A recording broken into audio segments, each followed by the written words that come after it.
Samsung fridge water filter. Which one do you need and how often should you replace it? Here's everything you need to know. How to find your filter. Samsung refrigerators use different filters depending on the model. The most common are the DA29 series. Your specific filter number is usually printed right on the filter itself.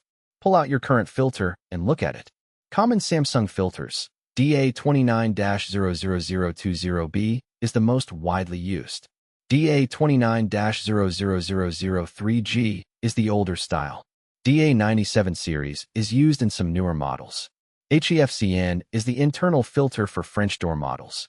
How often? Samsung recommends every 6 months. The fridge will usually show a filter indicator light. Red means it's time. But if your water starts tasting off before 6 months, replace it early. Cost.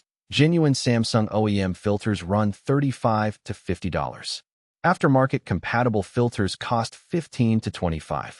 For water filters, quality aftermarket is generally fine. They use the same activated carbon media. How to replace. Most Samsung filters are quarter-turn twist. Turn the old filter a quarter, turn counterclockwise to unlock it. Pull it out. Insert the new filter and turn clockwise until it clicks. Run 3 gallons of water through the dispenser to flush it. Reset the filter indicator in your fridge settings. Warning: never ignore a red filter light for months. A clogged filter restricts water flow to the ice maker, which can cause ice maker failures. Samsung water filters in stock.